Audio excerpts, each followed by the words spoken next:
కాంగ్రెస్ వాళ్ళు పార్లమెంట్లో ఏది పడితే అది మాట్లాడిండ్రు. నేను ఇవాళ అడుగుతున్నా, మహారాష్ట్ర ఎన్నికలలో కన్ఫ్యూజన్ అయింది, గందరగోళం అయిందని నిన్న మాట్లాడినటువంటి రాహుల్ గాంధీ, నీ 10 జనపదులు, నీ ఏఐసిసి ఆఫీసులున్న ఢిల్లీలో నీకు వచ్చిన ఓట్ల శాతం 5, సింగిల్ డిజిట్ కన్ఫైన్ అయింది కాంగ్రెస్ పార్టీ.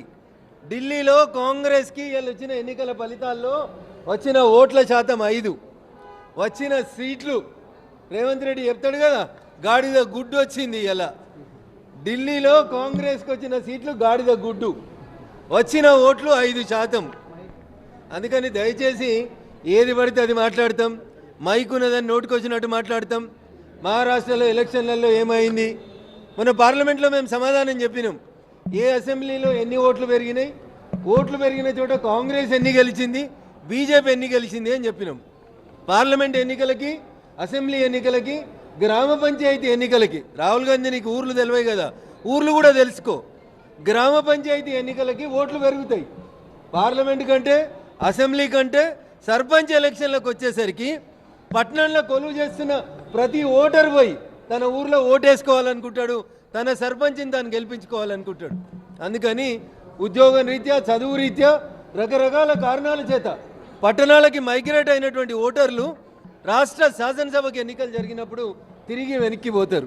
నీకు అవగాహన లేదు, నీకు అర్థం కాదు, ఈ దేశ చరిత్ర అసలు తెలియదు, నీకు రామాయణం తెలియదు, భారతం తెలియదు, గరీబోడి కష్టం తెలియదు. కాబట్టి కాంగ్రెస్కి ఇలా ఢిల్లీలో గాడిద గుడ్లన్నీ సీట్లన్నీ వచ్చినాయి. ఇంకా నయం రేవంత్ రెడ్డి పోయి ప్రచారం చేసి ఉంటే మైనస్ సీట్లు ఏమన్నా ఉంటే అవి కూడా వస్తుంటుండేనేమో. చేసిండ ఢిల్లీలో కూడా, అందుకనే గాడిద గుడ్డు ఇచ్చినట్టున్నారు.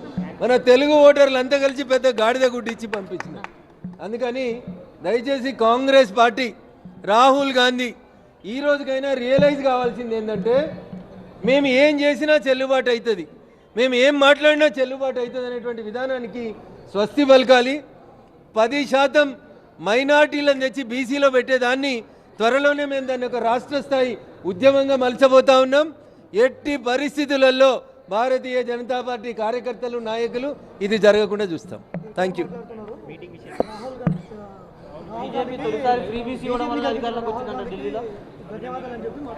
ఇప్పుడు కేటీఆర్ అనేటోడు ఇర్రిలవెంటు, రఘునందన్ రావు వ్యక్తిగతంగా మాట్లాడతలేడు టీఆర్ఎస్ మీద.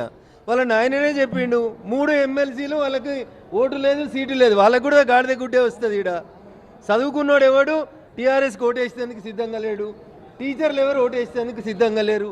ఉంటే క్యాండిడేట్ని ఎందుకు పెట్టరన్నా?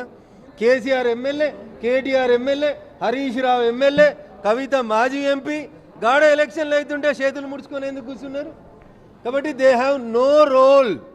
తెలంగాణ రాజకీయ ముఖ చిత్రంలో టీఆర్ఎస్ పార్టీ అడ్రస్ గల్లంత అవుతుంది. ఇది గ్యారంటీగా జరిగేటువంటి అంశం. కాబట్టి వెయిట్ అండ్ సీ. 2 రోజుల తర్వాత ఏదో స్థానిక సంస్థలలో కనబడుతుంది, ఏం కనబడదు. టీఆర్ఎస్ అనేది కనుమరుగవడం ఖాయం. ఎప్పుడైతే గ్రాడ్యుయేట్స్ ఎమ్మెల్సీ ఎన్నికల్లో, టీచర్స్ ఎమ్మెల్సీ ఎన్నికలలో మా అభ్యర్థులు పోటీ చేస్తలేరని చేతులెత్తే దీనస్థితికి 10 ఏళ్ళు తెలంగాణ ఉద్యమం నడిపి 10 ఏళ్ళు రాష్ట్రాన్ని పాలించినటువంటి పార్టీ దిగజారిందంటే there is nothing left for TRS. TRS, BRS, CRS compulsory retirement scheme ఇచ్చి టీఆర్ఎస్ని ఫామ్ హౌస్కే పరిమితం చేస్తూ ఉన్నాం. Thank you.